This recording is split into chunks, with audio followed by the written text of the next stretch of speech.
Right, we've got another special for you as Rich Saunders demonstrates not just how to zero the DNT Thermnight, but also how to shim its mount. A really useful hack if you ever need any more adjustment on any optic.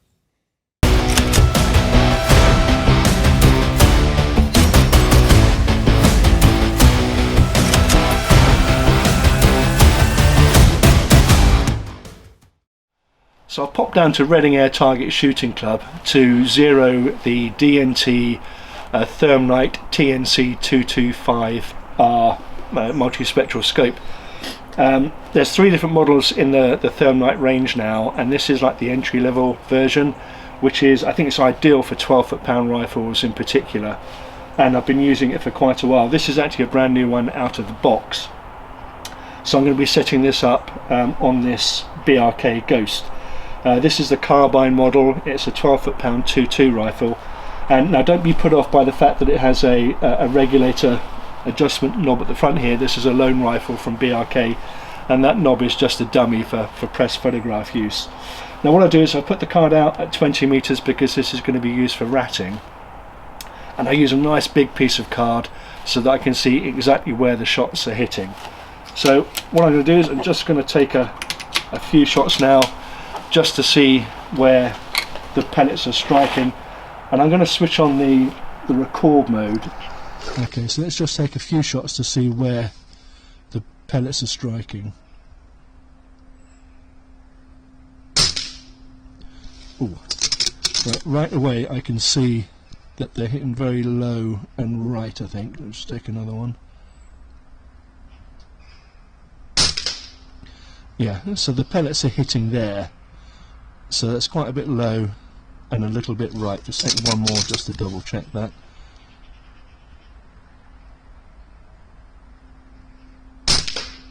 Yeah.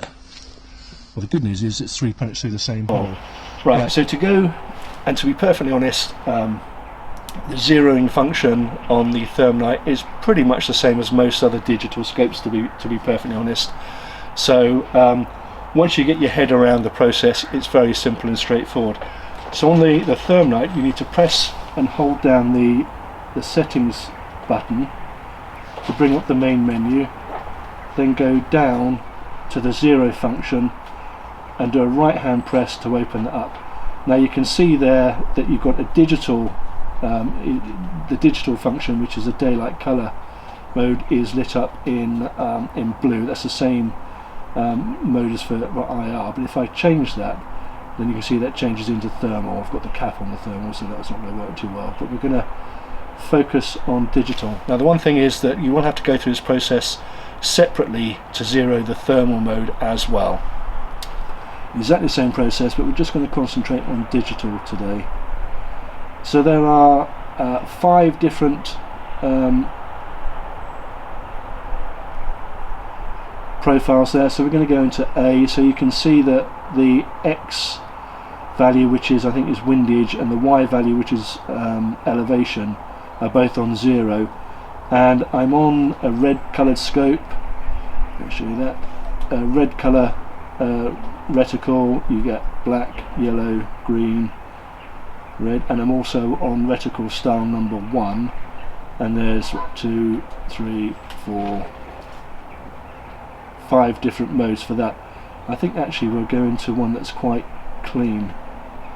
Let's do that one just for the purpose of this video. Now what you'll need to do is center the reticle on your aim point, so on the middle of that target I was just shooting at, and then do a short press on the power button, which freezes the image. It's not quite on the middle there.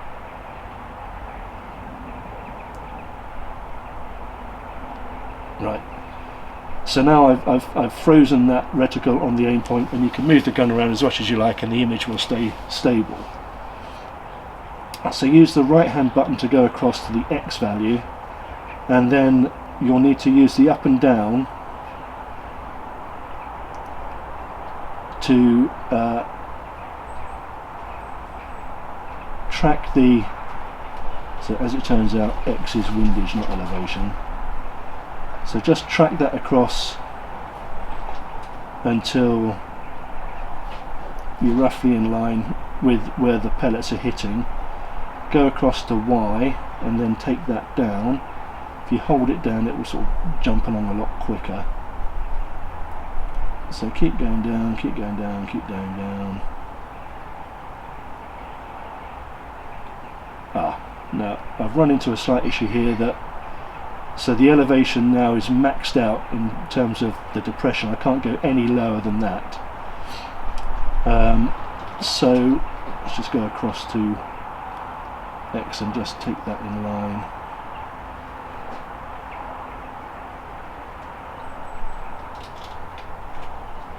Right, so you can see here, so I've aligned the reticle fine from a windage perspective, but I can't go any lower than that value there of minus 128. But so I'm just going to hit save on that, which is a long press on the right hand button, and then come out of that. So let's put a few pellets in just to show you where we're striking now.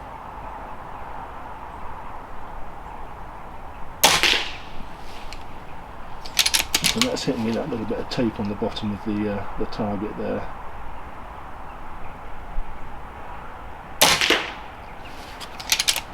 One more in there.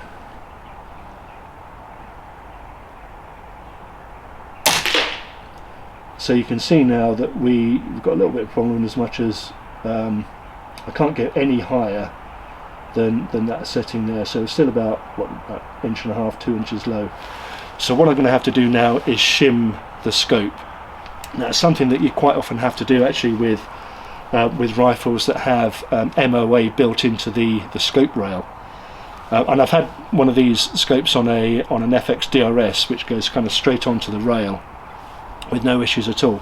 But because the Ghost has 20 MOA built into this raised rail, and the mount on the actual scope has 20 MOA as well, yeah, that's 40 MOA, which is about 0.6 of a degree to deal with. It's just too much. So what I'm going to have to do is I'm going to have to shim the scope to give me back some more range to move the reticle. So we'll show you how to do that next. Now I've popped outside to do this because the light is a little bit better. It's a bit murky today. So first task is to take the scope off of the rail. Now this is 1, 2, 3, 4, 5. That's the 6th hole exposed.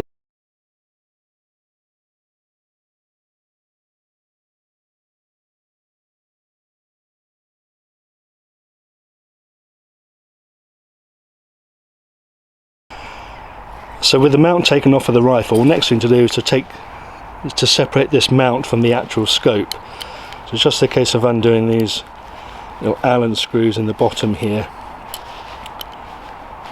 Now these are the things that I am guaranteed to drop, so let's just be a little bit careful here. So there's 4 at the bottom, so just take those out, put them somewhere safe.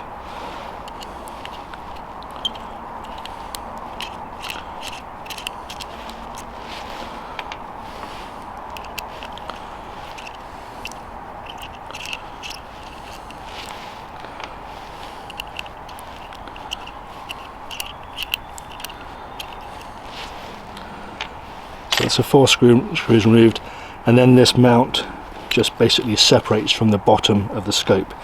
Now what I'm going to need to do is, hopefully you can see, this is the rear part of the mount here, back here. I'm going to need to put something in this between these rearmost two holes to elevate the back of the mount, basically the back of the scope. And in proper Blue Peter fashion, I've got 2 pieces of Coke can that I've just literally cut a strip out and I've trimmed them to size. And you can use sort of 2 or 3. I'm going to start off with 2.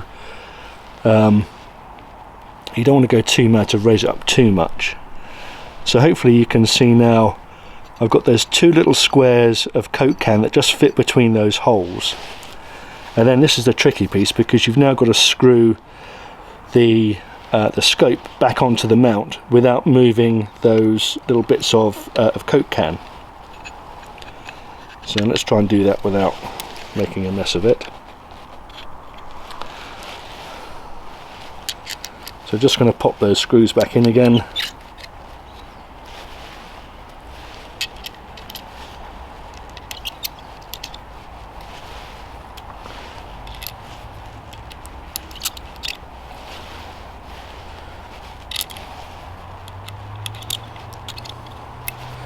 Just nip those up nice and tight.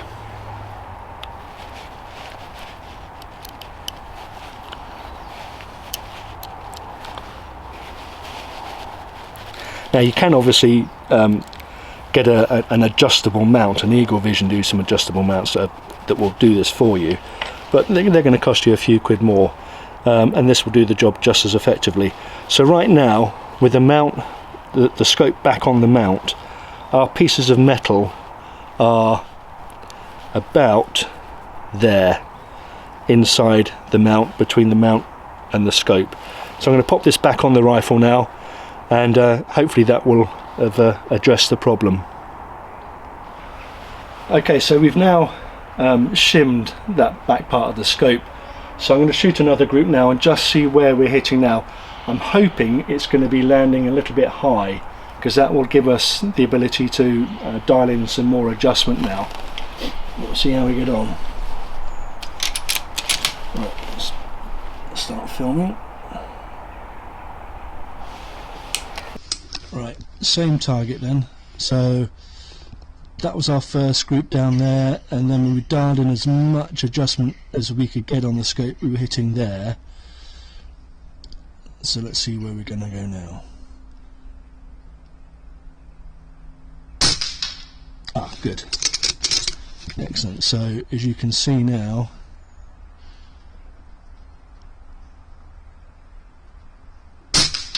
we're hitting high, so we're hitting up there. Now what I'm going to do is I'm going to fill the magazine up with some more pellets, because I know what's going to happen. I'm going to get halfway through the next bit and run out of pellets. So I'm just going to hit a quick pause, fill up the magazine, and then we'll carry on readjusting the scope now that we've got those shims in there to give us a bit more adjustment range. Right, so fresh magazine then. Incidentally, I'm using JSB Hades pellets. These are the 15.89 grain 2.2 pellets, and let's start recording again. Right, so initial group, adjusted pre-shim group. That's the group we just hit, having shimmed it. So what I want to do now is go into the main menu again.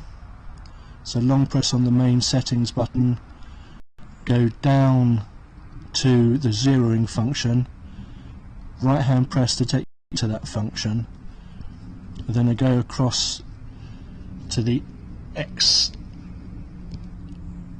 value, press that power button briefly just to freeze the reticle. That's about right. And then using the up and down buttons, I want to take that, I think. Oh, hang on, wrong one. Right, I want to take that a little bit left on the X value, and then you can see there minus 128 is like the maximum depression on this scope, which we've run out of before. So now we can take that up. You can see that number coming down as the reticle starts to track to the impact point. I'm just going to take that across to the X value again, so I think that needs to come left a little bit more. That's it. Right, so long press on the right hand button. Don't want to do that. Come out of the menu. Right, now hopefully this will be bang on the money. Proof of the pudding.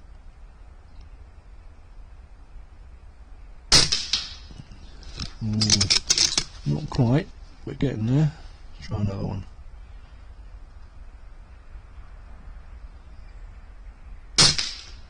Right, so it's hitting a little bit low and left by the looks of it, but yeah, we're getting close now.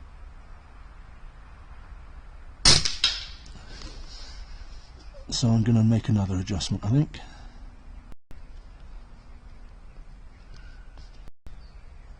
Submenu.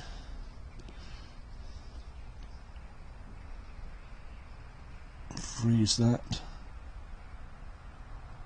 The thing with this freezing thing is if you press the button and it's not quite in the right position, just press it again and it releases it until you hit the mark with that freeze. Right, so I'm going to come left a little bit.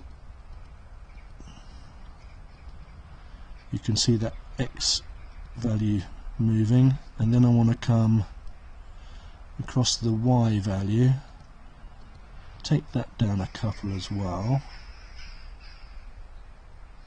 Right hand press to save it, don't want that. Come out of the menus. Right.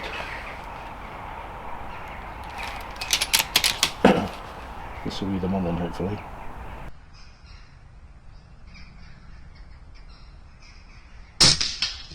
Oh, there we go.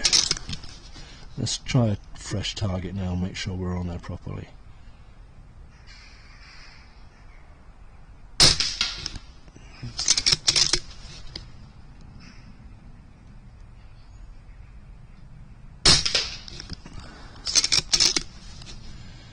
Yeah. I think you can safely say that's zeroed now. The pellets are all going through the same hole. Now you can obviously go in and keep adjusting, you know, until you're absolutely satisfied. But you know, I would say, I think that's the last pellet, that one actually. Yeah, last pellet. I'm quite happy with that. That's zeroed at 20 meters with the Hades JSB Hades 15.89 pellets. As I say, it's a relatively straightforward process, and once you've got your head around what each menu does and you've navigated around the buttons, you can really do it in seconds. Now, as I said before, if you're going to put the DNT Thermnight on a rifle without a raised rail or without any MOA built into the scope rail itself, you probably won't need to do any shimming. It's just because this rifle has 20 MOA and also the scope has 20 MOA. It's just a little bit too much for the adjustment in the scope to handle. But shimming is really straightforward. You know, it is an alternative to buying an adjustable mount, a lot cheaper as well, and it does the trick. Anyway, I hope that was useful. If it was, please don't forget to hit the like button and subscribe as well, and don't forget to check out our website, airgunextra.com. Thanks for watching.